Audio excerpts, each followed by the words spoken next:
Hadirin para jamaah sholat zuhur Masjid Abu Bakar As-Sigaf rahimahumullah.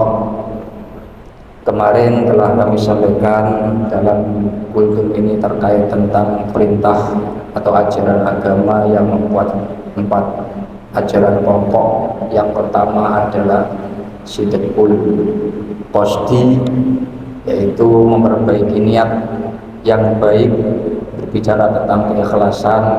Dan sudah kami sampaikan tentang hierarki ikhlas yang ada pada diri manusia.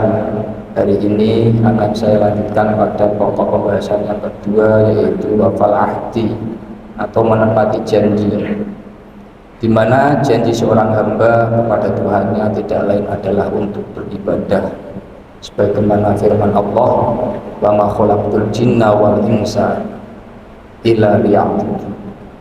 Jadi manusia dan jin semuanya ini diperintah oleh Allah hanya untuk beribadah.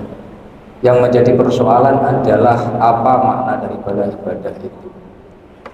Secara harfiah, ibadah adalah penghambaan diri. Kalau dalam bahasa Jawa, ngawulo, penghambaan diri. Adapun secara terminologi, menurut pendekatan fikih, ibadah itu ada dua, ada ibadah mahdoh dan ada ghairu mahdoh. Ibadah mahdoh adalah ibadah-ibadah yang disebut dengan rukun Islam, mulai dari syahadat, sholat, zakat, puasa, haji. Selain itu disebut dengan ibadah ghairu mahdoh atau mu'amalah. Dalam pendekatan tasawuf, mana ibadah lebih luas lagi, yaitu dalam setiap jejak, langkah dan nafas setiap manusia itu memiliki peluang untuk beribadah. Kenapa? Mengutip dari pendapat Syekh Ibnu Athaillah dalam kitab Al-Hikam, bahwa setiap hembusan nafas manusia itu tidak akan pernah lepas dari empat hal. Kalau tidak dalam ketaatan, pasti dalam kemaksiatan. Kalau tidak dalam kenikmatan, pasti dalam musibah. Itu menurut Syekh Ibnu Athaillah As-Sakandari. Kita bisa merenungkan hal itu. Apapun aktivitas kita dalam setiap hembusan nafas, pasti tidak lepas dari empat hal itu. Ketika ada panggilan sholat, kita melaksanakan sholat, berarti kita melakukan ketaatan. Kalau kita dalam panggilan sholat, kita tidak melaksanakan, meninggalkan sampai akhir waktu sholat habis, maka itu adalah salah satu bentuk kemaksiatan. Apabila kita misalkan berangkat ke kampus ini dalam keadaan selamat, itu adalah sebuah kenikmatan. Tapi kalau kita dalam perjalanan ada suatu hal yang tidak mengenakan, itu disebut dengan musibah, dan seterusnya. Artinya setiap hembusan nafas tidak bisa lepas dari empat hal itu, dan setiap hal tersebut mengandung kewajibannya masing-masing.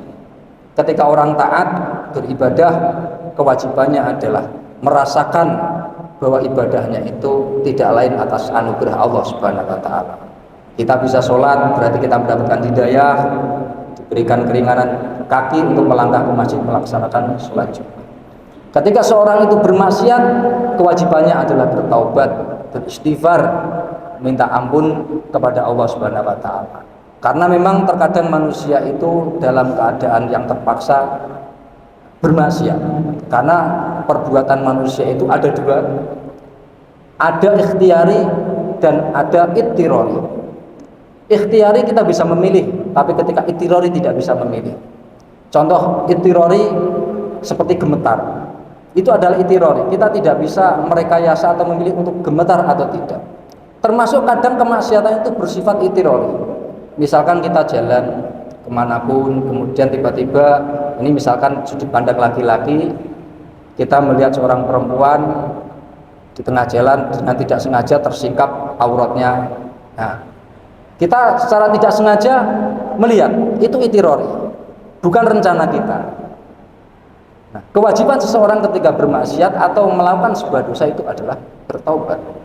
Kemudian ketika dia mendapatkan nikmat, kewajibannya adalah bersyukur, dan ketika musibah, kewajibannya adalah beristighfar, meminta ampun atau bertobat. Artinya setiap Hembusan nafas dalam setiap detik memiliki kewajibannya masing-masing, dan itulah yang disebut dengan takdir. Termasuk takdir adalah apa yang kita jalani hari ini. Misalkan kita sebagai sivitas akademika, jika kita ditakdir jadi mahasiswa, kewajiban kita belajar dengan baik. Ketika kita menjadi seorang pimpinan, kita harus mengkoordinir, berpikir untuk kemajuan Unisula, untuk yayasan, dan seterusnya. Ketika ditakdir jadi dosen, kita memberikan tanggung jawab, mengajar dengan baik, melakukan pengabdian masyarakat, penelitian, dan seterusnya. Jadi termasuk misalkan ditakdir jadi tendik, tenaga kependidikan, ya kita bekerja sebaik-baiknya.